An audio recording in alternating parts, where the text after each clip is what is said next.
pesada que é o Santa Cruz. Só que o momento em que o Santa Cruz chegou de disputar uma Série D, esse patamar financeiro ele foi lá para baixo.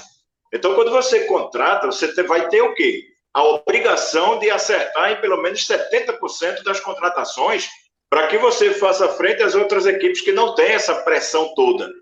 Quando você não acerta, essa pressão ela é muito maior do que os outros clubes. É terrível, deve ser terrível você viver o dia a dia sabendo que a sua pressão é enorme, muito maior do que a dos outros, mas quando você entra dentro de campo, você está igualado por baixo aos clubes que disputam a Série D. O torcedor do Santa Cruz, ele jamais, a não ser daqui a muito tempo, e tomara que esse tempo não chegue, dele dizer assim, não, nós somos um clube de Série D. Não, o Santa Cruz, mais uma vez, está numa Série D com a obrigação de sair. Eu tenho duas questões. A primeira, foi levantada até pelo Adeval, a questão dos grupos, né, do ProSanta, do IPC, que chegaram com uma promessa muito grande, uma crítica exagerada, até momentos de muita agressão. Nós, da imprensa, acompanhamos isso. Uma agressividade, como o Adeval falou, acabou afastando pessoas, né, que se disponibilizam do seu tempo, muitas vezes do seu dinheiro também, do seu conhecimento para estar lá dentro, e muitas dessas pessoas acabaram saindo, se afastando. O que eu tenho, as poucas informações que eu tenho, não tenho muita informação de dentro do clube, mas que o Santa Cruz hoje é terra arrasada. Por isso que eu utilizei essa frase de saudades de quando o Santa Cruz caiu para a Série D a primeira vez. Hoje me parece que é bem diferente, porque foi criada toda uma expectativa grande.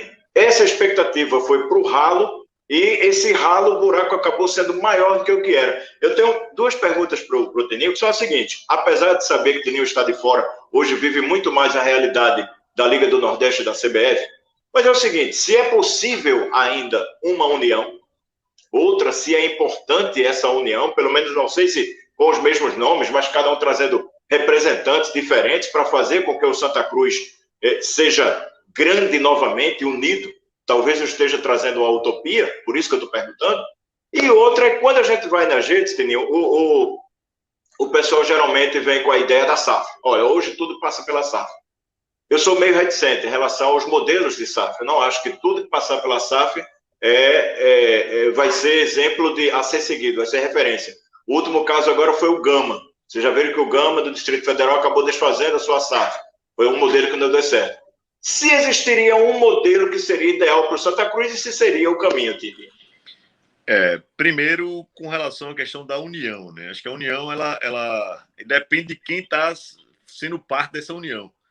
Quando você fala das grandes lideranças, dos grandes empresários, pessoas que sempre colaboraram, que têm história com o clube, essa união talvez, até pelo nível de diálogo, né? Mas acho que o que existiu no Santa é importante em qualquer... E eu sou um cara muito, vamos dizer, aberto à crítica, assim, democraticamente falando, a gente tem que aceitar o contraditório, né, desde que seja dentro de um nível de buscar melhoria, de buscar... A gente sabe que o futebol é um território muito fértil para isso, né, para soluções rápidas, milagrosas, e isso não acontece da noite para o dia. É muito fácil chegar com uma planilha lá.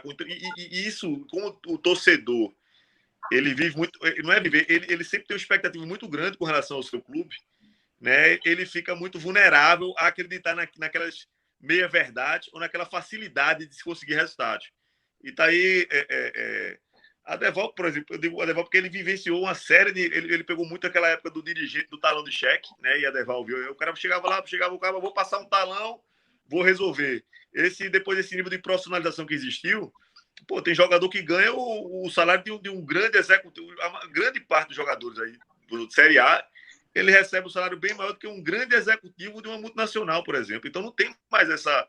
Então, assim, isso começou a inverter, a mudar essa situação. Então, mas no Santa Cruz, a oposição ela veio muito mais de uma coisa de rede, muito mais de uma coisa ofensiva, né? E muita gente aproveitou aquela onda. Então, eu nunca baixei o nível, assim, nunca fui para confronto, fui muito difamado, fui muito injustiçado, mas não estou falando por mim, muito mais pela minha família, mas porque sei que está... Se eu não quisesse pressão, eu ia ser presidente de um time, de uma liga de dominó, com todo respeito, ou de um time de bocha, de boliche. Quem está no futebol, quem tem que dar a cara e aguentar, né? Agora, claro, é importante olhar para trás. Agora, o que acontece? Sair de cabeça erguida, porque assim, hoje eu olho onde a gente passa, no cenário do futebol, procurando deixar os amigos agir de forma íntegra, correta, né? E nada como o tempo. Já diria o célebre presidente, e eu tenho um respeito muito grande, Mário Celso Petralha, ele sempre diz o seguinte: o tempo é o senhor da razão, o tempo vai mostrar quem está certo, o tempo vai... E assim, e não é fácil conduzir um clube da grandeza do Santa, com as dificuldades que existem, mas não é para isso que eu vou, se não der certo, olhar para trás e botar a culpa no clube, em A e B. Acho que quem assume ali tem que ter muita responsabilidade e ser homem para pedir desculpa na hora que não dá certo, mas também de sair com altivez, né? Porque não é fácil trabalhar sob pressão e principalmente sendo minado. A gente passou um pernambucano e a gente encontrou os caras fazendo, fora as diversas lives, botando o carro de som na frente do Arruda, protestando, reclamando, xingando, ofendendo. Era a mesma coisa no Brasileiro. A gente foi o clube com maior pontuação na primeira fase da Série C 2020 e a turma largando o pau. Ele queria o poder de todo jeito e o tempo mostrou quem estava certo. Fizeram loucuras. As barbaridades que cometeram no Santa em um ano é uma coisa absurda. Atrocidades. Foi um verdadeiro estupro o que fizeram com o clube. Agora, assim, eu não vou ficar passando, até porque é o seguinte, eu estou muito bem colocado, assim, estou muito bem seguro do momento que eu venho vivendo, do que eu quero no futebol nordestino, pernambucano, e não quero tá parado olhando para trás e fazendo confusão com o clube, com pessoas que mentiram, enganaram os torcedores, tá?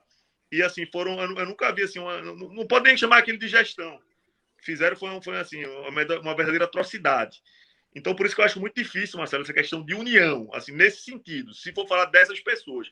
Mas como são pessoas que têm muito pouca relevância na história do clube, né? Ou talvez sejam marcados. Eles estão marcados, mas de maneira negativa, né? Ou então eles vão ser marcados de maneira positiva para o cara lembrar do que nunca mais fazer. Aí sim vão lembrar dele. Talvez eles tenham que ser muito bem estudados na história, porque se viessem com mando, se essas pessoas viessem assim, na intenção de destruir, talvez não tivessem tanta perfeição, talvez não tivessem tanto capricho em serem assim, em dizimarem a esperança e destruírem o clube. Mas assim, por isso eu acho difícil essa união momentânea com esse tipo de gente. Mas se você falar assim das grandes lideranças, acho que o clube precisa abrir, e a gente tinha buscado, mesmo a passos curtos, trazer novas lideranças, que não é um trabalho fácil, você sabe, e o clube precisa disso.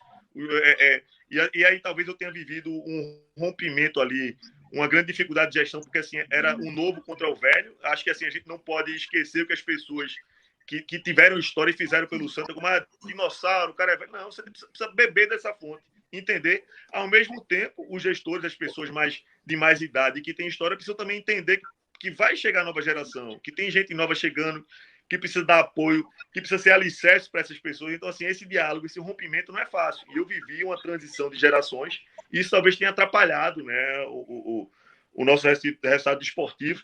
Mas, assim, acho que a gente perdeu uma grande oportunidade de ter uma sequência de gestão com pessoas que estavam sendo preparadas para isso, né? Então, talvez esse seja o maior lastro, porque, assim, nesse final de semana, por exemplo, nessa imersão com os presidentes, o grande problema, Deval, talvez o grande dilema, o grande medo dos presidentes, assim, como é que vai ser minha sequência? E às vezes o cara está do teu lado, você prepara uma gestão e vai tudo por água abaixo. E olha aqui o futebol pernambucano, o esporte passou 20 anos, Deval, 20 anos pagando em dia, extremamente organizado, e acho que um começo de gestão aí, tudo desanda, entendeu? E aí, assim, com todos os clubes, se você, uma gestão, para você montar, dar um recado ao mercado, que você está organizado, que as coisas andam em dia, demora para caramba, mas para dar tudo errado, para desandar, é muito rápido. No futebol tem isso. Então, assim, a gente precisa cobrar. Assim, é muito fácil. Melhores gestores, melhores resultados, mas isso não vai vir da noite para o dia. Agora, o que a gente pode cobrar, porque jogam 3, por exemplo, aqui são 3 grandes, só um vai ganhar título. Né? Aí você tem um Retrô aí, talvez, com grande investimento, tal, que daqui a pouco chega a hora dele ser campeão também. E você tem aí, por exemplo, mas só um vai ser campeão. Mas o clube pode estar saneado, organizado. Não veio o título, mas o cara está organizado. E por quê? Porque futebol é diferente, por exemplo. O cara, eu cobro minha filha que tenha bom desempenho na escola, que tire, né, que estude, a gente tenta dar a melhor educação possível. E por que um gestor de clube não se prepara? Por que o cara não faz curso? Por que o cara não interage com outros presidentes? É diferente, porque assim, o futebol o cara nasce sabendo, é empirismo, assim, e vejo até muitos, com todo respeito, assim, muitos cronistas, que o cara não está preocupado em se aperfeiçoar, em trocar ideia, e acha que sabe tudo. O futebol muda muito rápido, como tudo da nossa vida. Então, assim, eu fico muito triste quando eu vejo que as pessoas buscam se especializar, buscam melhorar, buscam o entendimento. O futebol, assim, tem que acabar com essa coisa do empirismo. A gente precisa ter futebol, não é uma ciência exata, mas por causa disso eu não vou estudar, não vou buscar. Então, assim, se eu for, eu fui diretor de 2011 até 2017, né? E presidente de 2018 até 2020. Se eu hoje voltar para ser um diretor de futebol e quiser usar as mesmas práticas que eu usava em 2011, eu estou defasado, cara. Eu vou ficar para trás. Então, assim, então, mas para isso o quê? Preciso conversar, dialogar. O cara chega, eu não vejo um dirigente, eu batia na porta dos. Eu tenho humildade de pedir, cara, me deixem aprender. Passei lá atrás 2 semanas no Atlético Paranaense com Petralha, fiz um ofício pedindo para poder. E fui muito bem recebido, porque as pessoas não negam conhecimento. Uma coisa com a base do Palmeiras, e ela. Então, mas às vezes os gestores, eles acham que eu vou ganhar 3, 4 jogos, acender charuto para comemorar, fica lá, vai dar tudo certo. E rezando, porque se não der certo, você não tem uma sequência de gestão, uma preparação. E pouco vejo da imprensa esportiva local cobrar isso, cobrar melhor preparação, cobrar aperfeiçoamento, porque assim, não é só do presidente, sim, lógico, gestores, e do todo clube. O conhecimento ele é fundamental para que a gente consiga melhorar as práticas de gestão, para que a gente consiga fazer uma melhor reflexão do que está dando errado. Então, realmente, eu fico muito triste quando vejo que os dirigentes, os novos, quem está vindo, não está muito preocupado com essa questão de preparo. Vejo aqui nos 3 hoje assim, uma maior propensão a isso, né? Quando falo isso porque tiveram esses 2 dias lá junto com a gente, e talvez tenham tendo esse entendimento. Então, a gente tem buscado na Liga também estender a mão, levar esse conhecimento às pessoas e trazer, né, de volta, não só em resultado desportivo, o resultado é importantíssimo, até para manter essa estabilidade. Mas se você tem boas práticas, se você tem uma casa arrumada, dificilmente, né, você vai abrir precedente para que o clube entre numa crise.